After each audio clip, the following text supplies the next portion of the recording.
Olá, meus amores. Nesta aula a gente vai trabalhar proteínas. É a segunda aula envolvendo a parte de bioquímica. E, como vocês sabem muito bem, eu adoro, antes de começar a falar do assunto, a tentar entender, a origem, a morfologia da palavra, que isso às vezes vai facilitar no entendimento, na caracterização desse objeto de estudo. E a palavra proteína, ela deriva do grego proto. E o prefixo proto, você já deve ter ouvido falar bastante, protótipo, o pro de projeto. Então, esse proto, o próprio próton, daqui a pouco eu faço essa curiosidade com vocês. Então, esse prefixo proto, ele vai dar para a gente justamente a característica. E o que quer dizer proto, então, professor? Proto vem de primeiro, primordial. Então, o prefixo proto, de primeiro, de primordial, até de antecessor, ele já dá uma ideia de que a proteína, eu posso até não saber quimicamente, nem gostar de biologia, mas eu posso até entender que esse tipo de estrutura bioquímica, olha a palavra que já foi até bonita, estrutura, é justamente isso, é que me dá função estrutural, primordial, primária, para justamente a vida, o estudo bioquímico. Então, quando você começa a entender o porquê daquele nome, eu acho que já dá uma ideia de o que a gente vai começar a caracterizar. Vocês viram na aula de lipídios, lipo ou gordura. Então, você já faz uma associação de energia. Então, quando você fala de proteína, a gente está falando de quê? De algo primordial. Algo que vai me dar justamente a constituição básica da vida, de construção. Então, essa seria, assim, o prefáciozinho do que a gente vai estudar. Beleza? Mas o que é uma proteína mesmo? Então, quimicamente, a gente diz que são macromoléculas, e aí você já imagina logo, então são estruturas imensas, com massas molares absurdamente grandes, poliméricas, segundo tópico, então, diferente dos lipídios, onde a gente também viu que era uma macromolécula, uma estrutura muito grande, neste caso, elas são formadas, são originadas por reações. Uma reação onde você vai pegar uma estrutura mínima e você vai sair adicionando, ou daqui a pouco a gente vai discutir mais sobre isso, nesse caso é condensando. O importante é que você entenda que você vai unir N monômeros, partes mínimas, até chegar a uma parte polimérica. Então, eu posso então afirmar que toda proteína é uma estrutura polimérica, portanto, macromolecular, de massas molares de 10 mil a 100 mil vezes maior do que o próprio monômero. São massas moleculares absurdamente grandes, claro, comparadas às nossas moléculas normais, formadas pela união de, eu não coloquei aqui, mas daqui a pouco a gente vai discutir um pouquinho sobre isso, aminoácidos diferentes. Professor, foi que você não colocou aqui. E uma coisa interessante, nem todo aminoácido vai formar uma proteína. Existe uma classe específica de aminoácido que forma proteína. É o que a gente vai chamar de alfa-aminoácidos. Então, isso é muito importante, mas a gente vai falar um pouquinho mais sobre eles daqui a pouquinho, certo? Então, o que eu queria deixar por enquanto, e aí é importante vocês visualizarem, a princípio, mais do que esse tal desse alfa-aminoácido, a palavra diferente. Essa palavra é fundamental, inclusive para que vocês possam, no finalzinho dessa aula, entender como é que a diferença desses aminoácidos é que vai me dar a minha característica proteica, a forma dessa proteína. Então, se você imaginar que você vai ter sempre o mesmo aminoácido, a união desses aminoácidos iguais, você pode até formar um polímero, podemos chamar de um polipeptídeo, mas esse polipeptídeo ele não será denominado de uma proteína. Ele não terá uma função específica no meu organismo de construção. Certo? Então, quimicamente, proteínas são macromoléculas poliméricas, por favor, prova de química, isso é importante. Talvez biologia não seja tão fundamental, mas em química é importantíssimo você lembrar que um lipídio é uma macro, mas não é polimérica, é uma condensação de duas substâncias apenas. A gente viu os básicos, que é o ácido graxo, e o glicerina, que seria o mais importante. Mas aqui não. Você vai pegar um monômero, uma parte, vai reagir N vezes e você vai obter a sua estrutura básica, que é a estrutura da proteína. E outra parte fundamental, então poliméricas, fundamental, é que para ser uma proteína tem que ser aminoácido diferente. E é justamente essa diferença que vocês vão perceber, e a gente vai discutir aqui nessa aula, que é justamente essa diferença que vai lhe dar essa característica, a forma. Né? É muito interessante, vocês sabem mais na parte de biologia, vocês sabem bastante isso, eu tenho certeza, a questão da hemoglobina, né? Que é um tipo de proteína. Quando você tem uma alteração de um aminoácido nessa proteína, você tem uma forma totalmente diferente. Então, ela perde toda aquela característica, toda aquela sua função. Né? Vocês conhecem isso como a tal da anemia falciforme. Você deixa de ter uma estrutura, né, esférica, né, globular, para você ter uma forma em forma de foice. Então, isso tudo se deu porque você alterou um aminoácido. Então, veja como é importante vocês entenderem que é justamente pela diferença dos aminoácidos que você vai ter estruturas proteicas diferentes com funções diferentes. Certo? Então, vamos lá. Proto, legal. Primeiro, já me dá uma ideia de primordial, me dá uma ideia de constituição básica, né?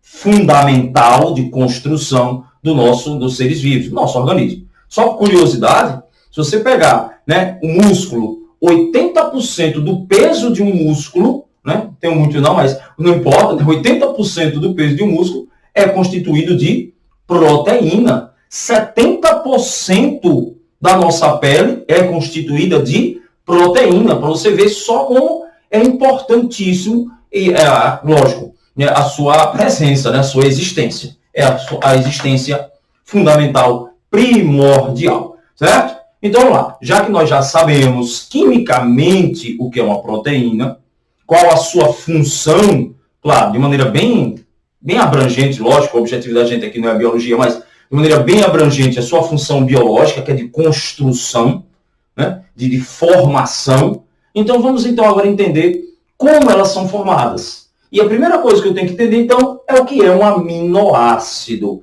E o próprio nome, por isso que eu gosto, os próprios nomes, eles já vão dando a gente toda a característica.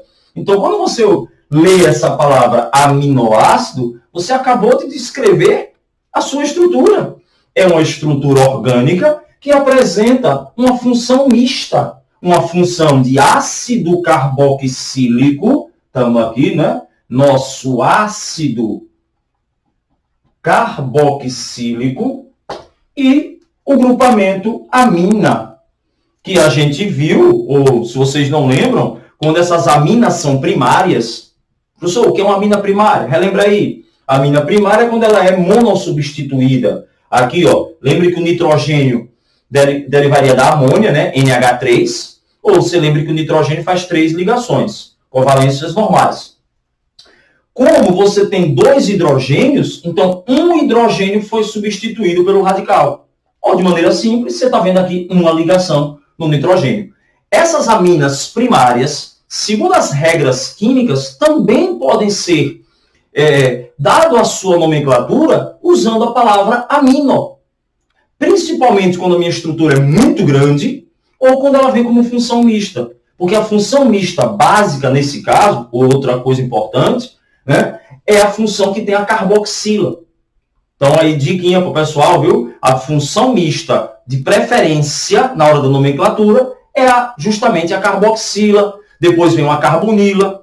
Então, neste caso, como eu tenho uma amina primária, né? Amina primária, e essa amina primária, ela não é uma função primordial, nesse caso principal, então aí o PAC, ela nos dá, não é porque é um aminoácido, ok, pessoal? Em qualquer circunstância, ele nos dá a possibilidade de chamar ela de um amino, aspas, como se fosse uma ramificação, como se fosse uma função secundária. Então, por isso que você chama de um aminoácido. Não é porque, sei lá, porque na biologia criou esse nome. Não, é químico. A amina passou a ser uma função mista com o ácido carboxílica e ele é a função secundária. Então, você vai usar o prefixo amino. Então, você tem vamos lá, nesse caso, quimicamente, começaríamos a numerar aqui. Então, 1, 2. Então, você teria um 2-amino, né? Um 2-amino, e aí o nome do ácido carboxílico. Percebeu? Então, o termo aminoácido não é nada de estranho. É um termo normal, é um nome normal que a gente dá a qualquer função mista orgânica, que apresentaria a função amina. Beleza? Então, facinho. Função ácido, função principal na nomenclatura, por favor. E a minha função amina. Daí, né, como ela passou a ser uma função secundária e é primária, eu posso chamar de um grupo amino. Então, essa é a característica de um aminoácido. Mas vamos lá. Lembra quando eu falei algum tempinho atrás, né, 5 minutinhos atrás, que nem todo aminoácido formará uma proteína? Lembra que eu falei que para ser formador de proteína tem que ser o quê? Um alfa-aminoácido. O alfa, né, uma letra grega letra A. Então, por que essa letra A? Por que esse carbono alfa? Vamos lá. Como você tem uma estrutura de um ácido carboxílico, você percebe que esse carbono aqui, ele já está fazendo as 4 ligações. Então, não suporta mais ligação no carbono. Então, o primeiro carbono que admitir o grupo amina é o carbono 2. Vou repetir. Como esse carbono já está fazendo as 4 ligações, o primeiro carbono que admite o grupamento amino ou amina é justamente o carbono 2. Esse carbono 2, como ele é o primeiro a admitir, não é o primeiro da cadeia, mas é o primeiro a admitir o grupamento amino, eu posso dizer então que ele é o carbono A. O carbono A para a entrada do carbono, para a entrada do grupo amino. Então, esse carbono aqui pode ser também chamado de carbono A ou alfa. Pronto. Se eu continuasse minha cadeia, o próximo carbono aqui seria o meu carbono beta. Então, na verdade, são denominações para indicar a localização do grupo amino. Então, onde a gente tem que chegar de importância? Para ser uma proteína, para ser um formador de proteína, é necessário que esse grupo amino esteja nesse carbono 2, ou carbono alfa. Então, se o vestibular chega para você e coloca o grupamento amino no carbono 3, ou carbono beta, preste atenção, e ele disser, é um aminoácido. Lógico que é aminoácido, não pensa em biologia apenas. É uma função mista, amina e ácido carboxílico. Ponto. Este aminoácido formará uma proteína na união de Parará, não me interessa com qual outro. Falso. Porque para ser formador de proteína, são todos exclusivos alfa-aminoácidos. Vocês vão perceber que, na verdade, o que vai diferenciar os nossos 20 aminoácidos básicos na formação das proteínas é justamente o R. É esse R aqui que vai diferenciar a minha característica dos minhas aminas, e aí na formação dos meus aminoácidos. Tranquilo? Então chegamos à conclusão, pouquinho mais, chegamos à conclusão do que é uma proteína, para que serve uma proteína de maneira bem genérica, lógico, e agora chegamos a identificar o que é um aminoácido e qual é o tipo de aminoácido que vai formar a sua proteína, um alfa. Decorar o R, isso aí não me interessa. E aí não é uma questão mais de estudar. O que é importante, vocês vão ver, é que a depender desse R, você vai mudar o tipo de ligação. E aí, mudando o tipo de ligação, você vai mudar as interações. Olha que bonito. Não sei se vocês acham. E você mudando esse R, mudando essas interações, você vai mudar a forma. Você vai mudar a forma. Então, isso é bonito. Até a maneira de encadear, como eles vão fusionar, vocês vão ver já, vai mudar a proteína. Às vezes você tem o mesmo dois aminoácidos idênticos, mas a maneira que você está condensando, vamos chamar de A e B, CA e B ou B e A, muda. Muda porque vai sobrar ou ácido ou amina. Vamos ver já. É porque eu fico me empolgando e aí vocês vão vendo que o negócio é bonito. É bem interessante. As probabilidades de formação de proteínas são absurdas. É matemática. Só que nesse caso, você pode justamente ter um AB ou um BA e são diferentes entre si. Certo? Mas vamos lá. Vamos continuar, senão a empolgação vai e eu falo demais. Então, pessoal, quando você acabou de dizer que um aminoácido tem ácido carboxílico, você acabou de dizer que esse composto ele tem um caráter ácido. Lógico, né? Professor, lógico. tem um caráter ácido. Né? Porque vocês têm que lembrar que nesse caso aqui, o conceito mais fácil de ser entendido para definir o que é ácido ou base é um conceito de dois cientistas, Bronsted e Lowry. E qual é o conceito dele para ácido? Uma espécime doadora de H+, que na verdade a gente vai chamar de próton. Opa, agora eu lembrei, né? Lembra no início da aula que eu falei de próton? Né? O nome próton foi dado justamente porque as cargas positivas foram descobertas por um cara chamado Goldstein nos átomos de hidrogênio. E Lavoisier tinha dito, já tinha descoberto que hidrogênio era o menor átomo, porque ele tinha menor massa, então ele era o primeiro. Não sei se você se empolga, eu fico empolgado. Então, por hidrogênio ser o primeiro, primordial, primeiro elemento, e eu descobri as cargas positivas nos raios canais usando hidrogênio, foi dado ao nome dessa carga positiva de próton primeiro. Por isso que o próprio conceito de Bronsted diz pra gente que ácido é uma espécime que libera um próton. Um próton é um H+. Então eu posso liberar esse próton aqui, já que ele, né, o oxigênio bastante eletronegativo, e eu ainda tenho 2, né, puxa e deixa ele positivo. Então eu tendo a perder esse H+, então eu sou um ácido. Beleza? Só que tem uma coisa importante. A minha amina. Né? Foi bonito, né? A minha amina. Né? A minha amina aqui, ó, tem um par de elétrons.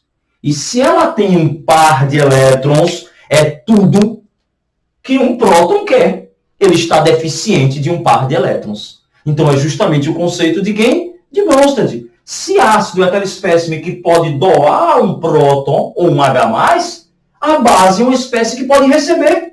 Então aqui está, com a capacidade de receber um H+. Então você acabou de entender que a amina é uma substância de caráter básica. Ou, como a química, né, inorgânica seria mais correto falar, mais correto só para seu entendimento, um hidróxido ou um composto alcalino. Né? Uma história de base fica para uma outra aula. Vai para as aulas de funções inorgânicas que eu explico lá por que o nome vem de base. Isso é a Idade Média, certo? Então, as aminas são básicas.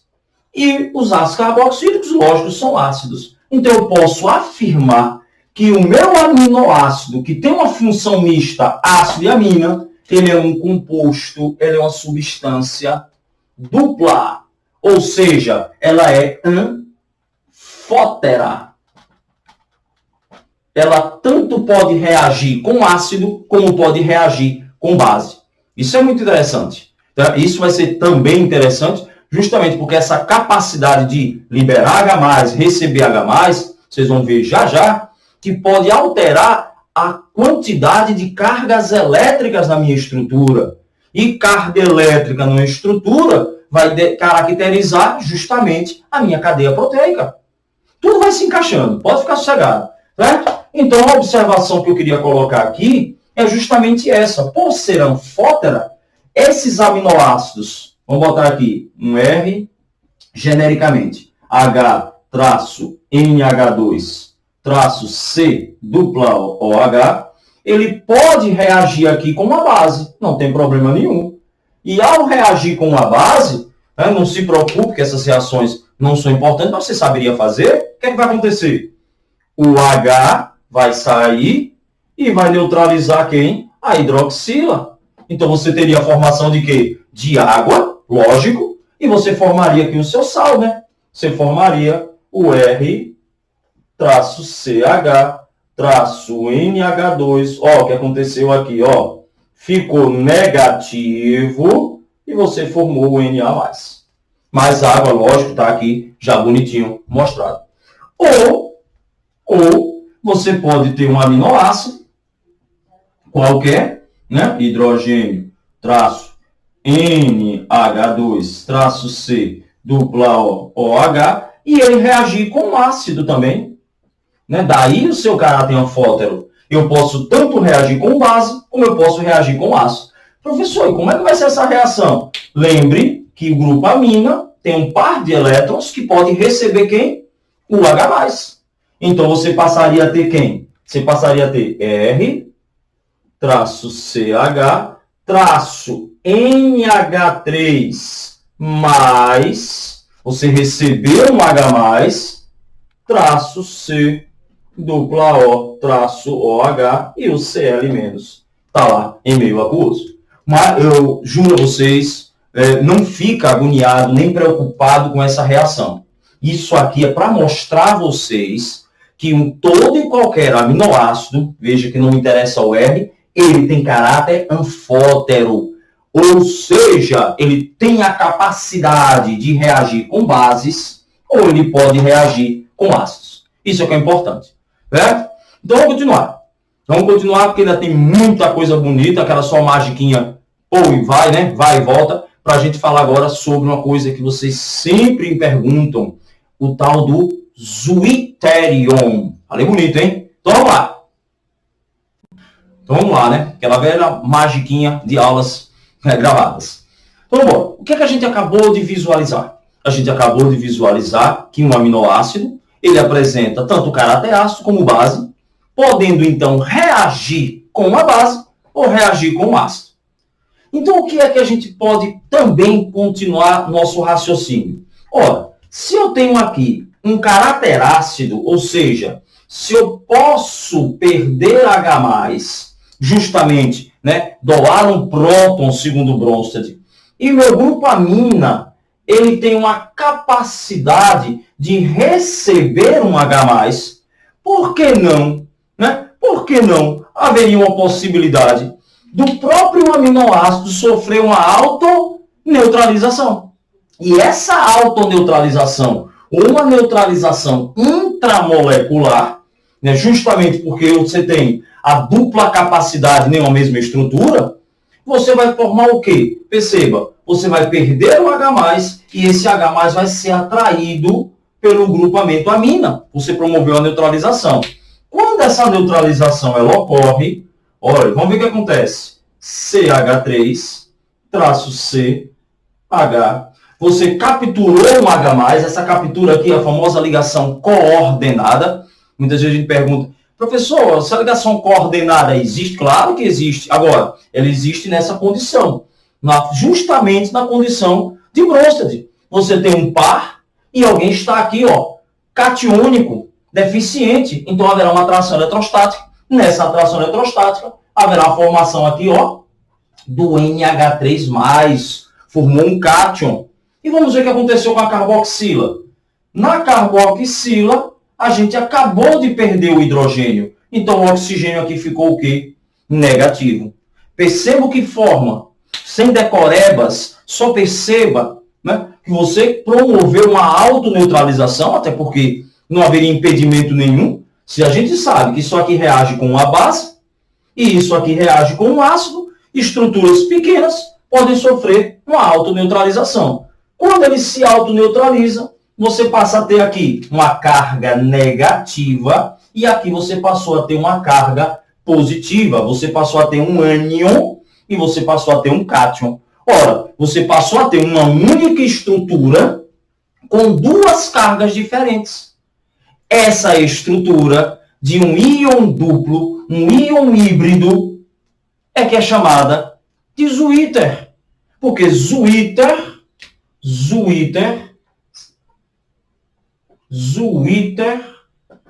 é justamente, né, a palavra que vai indicar híbrido, hermafrodita, duplo. Então, o termo Zwitterium, ele não pode soar, né, nos seus ouvidos como algo estranho. Ele tem, de novo, aquela história de você entender a morfologia, você entender a palavra. Então, quando você ouvir a palavra Zwitter, em qualquer situação, é duplo.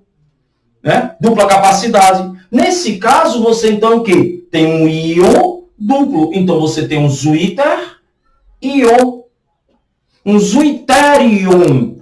Então, rapidinho, facinho. O que é que eu entendo por um Zwitterium? Vocês vão ver como isso é fundamental. Né? Já, rapidinho. Esse Zwitter eu vou entender como um processo de autoneutralização de uma cadeia, de uma estrutura de um aminoácido. E aí vem a parte bonita. Lembra que a gente discutiu que uma proteína ela é constituída por vários aminoácidos diferentes?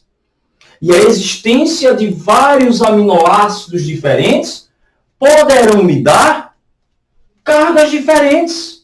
Nem sempre o meu Zwitter, meu íon duplo, será neutro.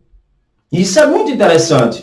Quando você olha uma estrutura dessa, você está vendo aqui uma única carboxila e uma única amina. Então, nesse processo de neutralização, é fácil entender que a quantidade de carga negativa é igual à quantidade de carga positiva. Então, você vai ter um aminoácido formando um Zwitter neutro. Entretanto, coloquei só 2 exemplos. Isso não é para ser decorado, é para ser entendido. Coloquei 2 exemplos, o ácido glutâmico e a lisina. Olha o que é interessante nesses 2 casos. No ácido glutâmico, você tem 2 grupamentos ácidos e um único grupamento amina. Já na lisina, você tem 2 grupamentos amina e um grupamento ácido.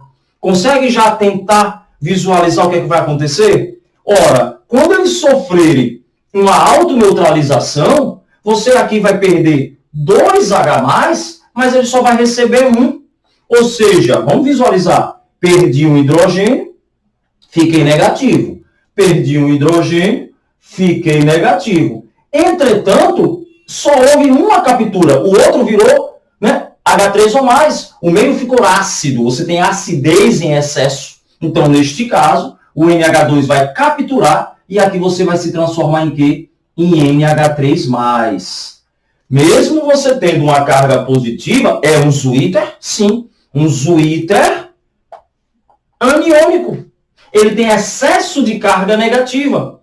Por que ele tem um excesso de carga negativa? Porque o próprio aminoácido apresenta 2 grupamentos ácidos. O outro hidrogênio, bom, não é o nosso objetivo de estudo, mas ele seria liberado, junto à água capturaria e tornaria o meio ácido, né, que é de se esperar, já que eu tenho 2 grupamentos ácido carboxílico.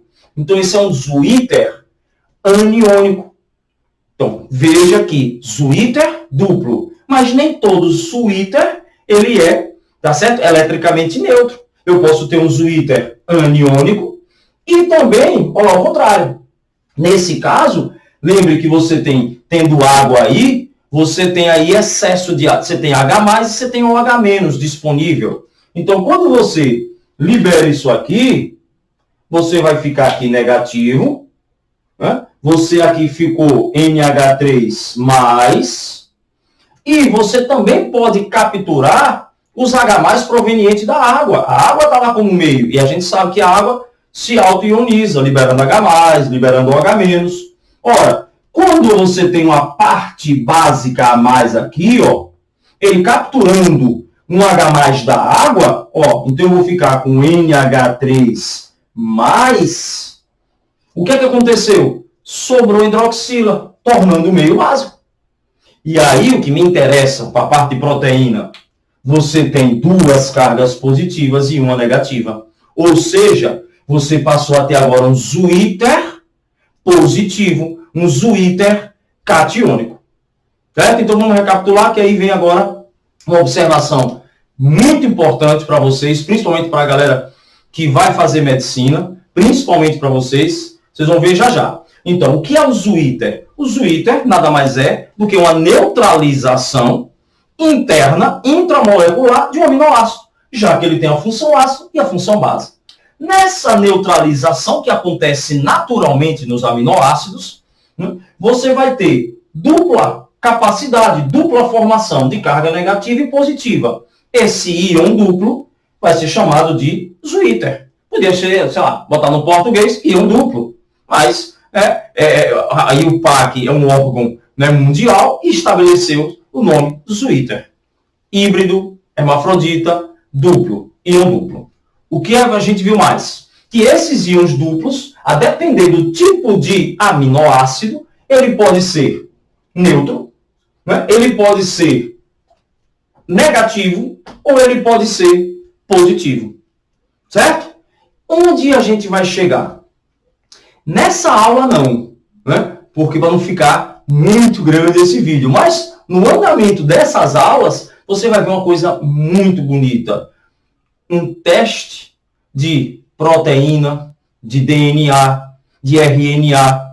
Um teste chamado eletroforese, que vai ser uma aulinha à parte, mas a gente não pode deixar de discutir isso aqui com vocês, para você já ir, achando bonito, eu espero, e entendendo o que é uma eletroforese, de maneira bem simples, já que vai sair uma aula à partezinha daqui a pouco.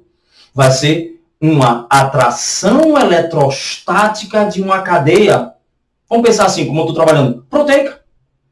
E vocês acabaram de ver que uma proteína é uma estrutura de vários aminoácidos esses que podem sofrer neutralização intramolecular, tornando-se mais negativo ou mais positivo. Então você imagine você ter uma estrutura de N proteínas e você joga duas cargas, uma negativa e outra positiva.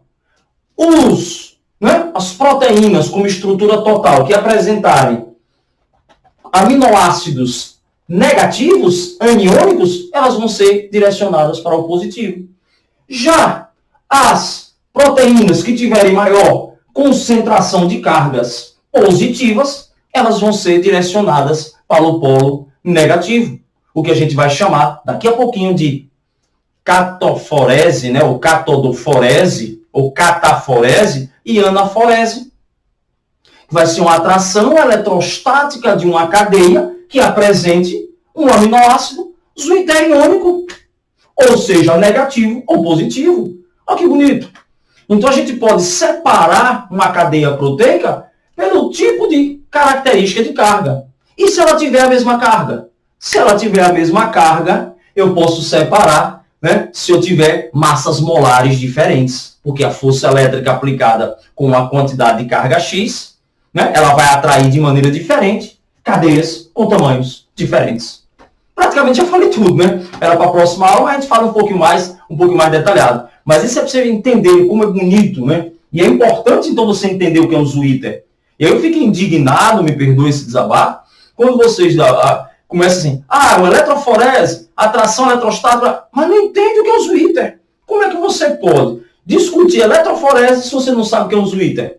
Então, a partir de hoje, espero, amores, que isso tenha matado essa ideia do que é uma eletroforese, porque tudo isso passa por uma neutralização intramolecular de um aminoácido. E os aminoácidos diferentes vão formar a minha cadeia proteica. Beleza? Fechar por aqui essa aula. Vamos continuar para não ficar um vídeo muito longo. E no próximo tópico a gente vai formar essas proteínas e ver como o tipo de aminoácido vai moldar a forma e a característica das proteínas. Ok? Um beijão.